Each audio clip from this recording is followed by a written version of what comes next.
सर्वांसाठी आज एक आनंदाची बातमी आहे. तर आज पीक विमा येणार आहेत. तर आधार लिंक खात्यामध्ये या जिल्ह्यांमध्ये लगेच तुम्ही तुमचं नाव तपासा, जे की SMS देखील इथं आलेले आहेत. तर या नवीन जिल्ह्यांची यादी इथं जाहीर झालेली आहे. तर आता या जिल्ह्यांमध्ये जे काही पैसे इथं खात्यामध्ये जे काही पीक विम्याचे जमा होत आहे, तर यामध्ये अनेक लाभार्थ्यांच्या खात्यामध्ये आधार लिंक बँक खात्यामध्ये पीक विम्याचे पैसे इथं जमा होत आहे, जे की या नवीन जिल्ह्यांची यादी इथं जाहीर झालेली आहे. तर आता पीक विमा नवीन अपडेट इथं आलेला आहे. तर यामध्ये जी काही पीक विमा कंपनी आहे, यामध्ये राज्य सरकार आणि केंद्र सरकार तर यांच्याकडून जे काही निधी वाटप पीक विमा भरलेल्या शेतकरी बांधवांनी ज्यांनी नुकसान भरपाईची नोंद केलेली आहे आधार लिंक बँक खात्यामध्ये, अशा शेतकरी बांधवांच्या खात्यामध्ये DBTच्या माध्यमातून पैसे इथं पीक विम्याचे आजपासून जमा होण्यास सुरुवात झालेली आहे. तर थेट खात्यामध्ये पैसे इथं येत आहे 27,500 रुपये, जे की याप्रमाणे जे की या जिल्ह्यांमध्ये जी काही नवीन यादी इथं जाहीर झालेली आहे. तर आता अमरावतीमध्ये 27,500 रुपये जमा होण्यास सुरुवात झालेली आहे. तर आता यामध्ये बरेचसे जिल्हे पेंडिंगसुद्धा आहे. कोणकोणते जिल्हे पेंडिंग आहेत ते सुद्धा आपण पाहणार आहे. यवतमाळमध्ये सुद्धा 27,500 रुपये जमा होत आहे, जे की इथं लाईव्हप्रमाणे.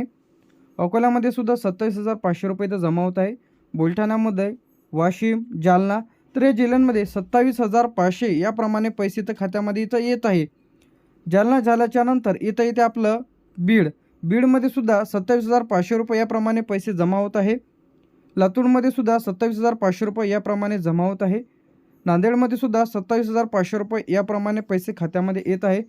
परभणीमध्ये सुद्धा 27,500 रुपये याप्रमाणे पैसे जमा होत आहे. हिंगोलीमध्ये सुद्धा 27,500 रुपये याप्रमाणे जमा होत आहे. उस्मानाबादमध्ये 27,500 रुपये याप्रमाणे जमा होत आहे. तर हे जे पैसे आहेत हे तुमच्या खात्यामध्ये आधार लिंक बँक खात्यामध्ये DBTच्या माध्यमातून इथं येत आहे. यानंतर जे काही वाटप सुरू झालेले आहे, जर यांचे काय जमा झालेले म्हणजे तुम्ही लगेच तुमच्या खात्यामध्ये जमा चेक करा. तर हे वाटप सुरू झालेले जे की जिल्हे आहे, तर यामध्ये अहमदनगरमध्ये 27,500 रुपये जमा होण्यास सुरुवात झालेली आहे. सोलापूरमध्ये सुद्धा 27,500 रुपये याप्रमाणे खात्यामध्ये पैसे येत आहे. यामध्ये खरीप आहे, रब्बी आहे. सातारामध्ये सुद्धा 27,500 रुपये याप्रमाणे पैसे खात्यामध्ये येत आहे. सांगलीमध्ये सुद्धा 27,500 रुपये याप्रमाणे पैसे खात्यामध्ये येत आहे. कोल्हापूरमध्ये सुद्धा 27,500 रुपयाप्रमाणे वाटप सुरू झालेलं आहे. पुण्यामध्ये सुद्धा वाटप सुरू झालेले आहे. तर आता ज्या कोणाला पीक विमा मिळालेला नसेल तर अशाने हा व्हिडिओ शेवटपर्यंत बघा. यानंतर जे ते आपलं नाशिकमध्ये सुद्धा 27,500 रुपयाने जमा होण्यास सुरुवात झालेली आहे. धुळे, नंदुरबार, जळगाव, छत्रपती संभाजीनगर तर या जिल्ह्यांमध्ये वाटप इथं सुरू झालेलं आहे. काय झालेलं आहे? सुरू झालेलं आहे. तर तुम्ही लगेच तपासा की तुमच्या जिल्ह्यांमध्ये आला की नाही. तर यानंतर जे ते आपलं 27,500 रुपये जे की इथं जमा होत आहे, यामध्ये बाकी असलेले जिल्हे काय आहे, यामध्ये बाकी आहे जिल्हे. तर यामध्ये रायगडमध्ये बाकी आहे 27,500 रुपये. रत्नागिरीमध्ये सुद्धा बाकी आहे.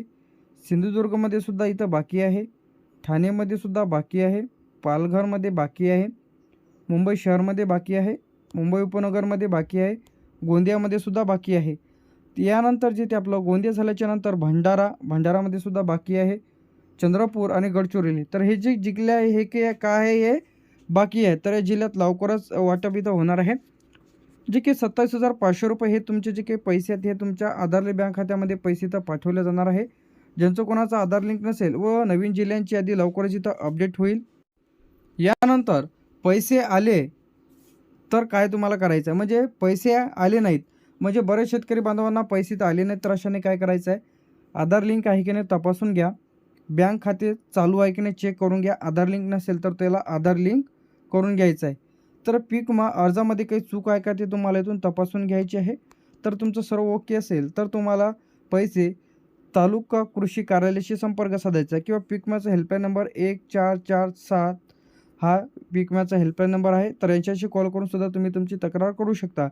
तर आता यादीमध्ये नाव कसं पद्धतीने तपासायचं आहे, गुगलवरती जा. PMBFY तर प्रधानमंत्री पीक विमा योजना PMFBY हे सर्च करा. बेनिफिशरी स्टेटसवरती क्लिक करा. आधार नंबर किंवा मोबाईल नंबर टाका. हंगाम सिलेक्ट करा, खरीप आहे की रब्बी आहे आणि सबमिटवरती क्लिक करा. तर तुमची यादी इथं दिसून जाईल की नाव आहे की नाही. तर यामध्ये जे काही पैसे आता मिळत आहे, किती मिळत आहे, 27,500 रुपये.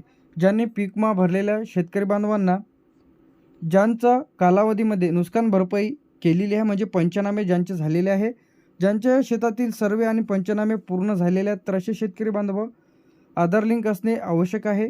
अर्जामध्ये कोणती चूक नसणे आवश्यक आहे. मोठे नुकसान झालेल्या शेतकरी बांधवांना किती येत आहे यामध्ये 27,500 रुपये. तर आता पैसे कसे जमा होत आहेत, तर हे तुमच्या खात्यामध्ये थेट DBTद्वारे कशाद्वारे डायरेक्ट बेनिफिट ट्रान्सफर DBTद्वारे जमा होत आहे. वेळेत अर्ज करणे गरजेचे आहे तुम्हाला. म्हणजे बरेच वेळा काय होते, शेतकऱ्यांना SMS येत नाही. बँकमध्ये जाऊन तुम्ही चेक करा पैसे येण्यास का उशीर होतो. तर आता बरेच वेळा काय होते, शेतकरी बांधवांना पैसे येत नाही. यामध्ये आधार लिंक नसणे, बँक खाते किंवा बँक खाते तुमचं बंद असणे, इनॅक्टिव्ह असणे, खाते चुकीचे देणे, सर्वे रिपोर्ट अपूर्ण असणे, पीक विमा कंपनीकडून टप्प्याटप्प्याने निधी येते, तर घाबरण्याचं काही कारण नाही. हा सर्वात महत्त्वाचा पॉईंट आहे. हा म्हणजे जे की आपल्याला पीक विमा मिळवण्यासाठी काय काय करावं लागतं. आता बरेच शेतकरी काय करतात, फक्त पीक विमा भरते आणि समोर काय प्रोसेस आहे ती त्यांना माहितीच नसते. तर अशा शेतकरी बांधवांनी सर्वप्रथम पीक विमा काढल्याच्या नंतर तुमच्या शेतामध्ये जे काही नुकसान झालं त्याची तुम्हाला तक्रार करावी लागते. क्रॉप इन्शुरन्सची ॲप्लिकेशन घेऊन. पहिली अट ही आहे, यामध्ये खरीप आहे, रब्बी आहे, पीक विमा भरलेला ज्या शेतकरी बांधव आहे, तर तुम्हाला वेळेमध्ये तुम्ही तुमची जी काही तक्रार आहे ते करायची आहे. म्हणजे तुमचे पिकाची नोंद, त्याचप्रमाणे तुम्ही जे काही तक्रार करत आहात ते तुम्हाला तक्रार इथं करायच्या क्रॉप इन्शुरन्सवरती. दुसरं जे अनिवार्य आहे, यामध्ये तुम्हाला पीक पाहणी करणेसुद्धा आवश्यक आहे. जर तुम्ही तुमच्या पिकाची नोंदच केलेली नाही, तर तुम्हाला ती बाधित झालेल्या क्षेत्राची भरपाई तर मिळणार नाही. मोबाईलद्वारे तुम्ही तुमची पीक पाहणी करून घ्यायची आहे. गट क्रमांक, सर्वे क्रमांक व्यवस्थित टाका. पिकाची नोंद व्यवस्थितपणे तुम्हाला करायची आहे. जर तुम्ही पीक पाहणी केलेली नाही, तर तुम्हाला पीक विमा इथं मिळणार नाही. जे की इथं आम्हाला दाखवल्याप्रमाणे, तर तुम्ही लगेच चेक करा की तुमचं पीक पाहणीच्या यादीमध्ये नाव आहे की नाही. तर यानंतर नुकसान भरपाई नोंद. तर आता यामध्ये तुमच्या शेतामधील पाऊस, दुष्काळ, गारपीट, पूर यामुळे बाधित झालेलं जे काही पीक आहे याचे नुकसान भरपाई ठराविक कालावधीत नोंद. म्हणजे आज तुमचं नुकसान झालं तर 72 तासाचे तुम्हाला त्याची नोंद करायची आहे.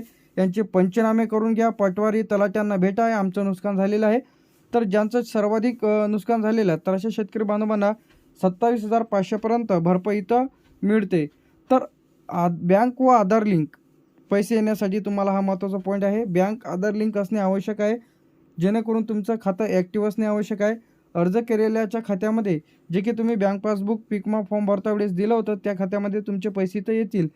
तर आता नाव यादीत लिस्ट यायला काय लागतं, म्हणजे तुमचं यादीमध्ये नाव नाही, तर ते येण्यासाठी पीक विमा भरलेला असणे आवश्यक आहे. पीक पाहणी केलेली असणे आवश्यक आहे. नुकसान भरपाई जे की याची नोंद असलेली आवश्यक आहे. कोणतीही चूक नसलेली अर्जामध्ये. तर आता हे सर्व केल्याच्यानंतर तुमचं लिस्टमध्ये नाव येईल. आत्ता पीक विमा का मिळत नाही, तर यामध्ये तुम्ही तुमची पीक पाहणी करत नाही वेळेवर. त्याचप्रमाणे पीक पाहणी न केल्यामुळे तुम्हाला भरपाई तर मिळत नाही. पिकाचं नाव वेगळं, म्हणजे तुमच्या शेतामध्ये गहू राहते, हरभरा राहते किंवा तूर, सोयाबीन, कापूस, उडीद, मूग, ज्वारी जे काही असेल तुमच्या शेतामध्ये. सोयाबीन असेल, पण तुम्ही हळदीची नोंद करता, ऊसाची नोंद करता, त्यामुळे तुम्हाला भरपाई मिळत नाही. जे काही चुकीचं तुम्ही भरता, अर्ज उशिरा करता, बँक खाते आधारशी लिंक नाही, नुकसान भरपाई रिपोर्ट नाही, त्यानंतर तुमच्या शेतामधील सर्वे झालेले नसते, यामुळे तुम्हाला भरपाई मिळण्यास किंवा टाईम लागते किंवा काही शेतकऱ्यांना पीक विमा देखील मिळत नाही. तर अशा शेतकरी बांधवांनी वेळेमध्ये सर्व कामं करून घ्यायची आहे.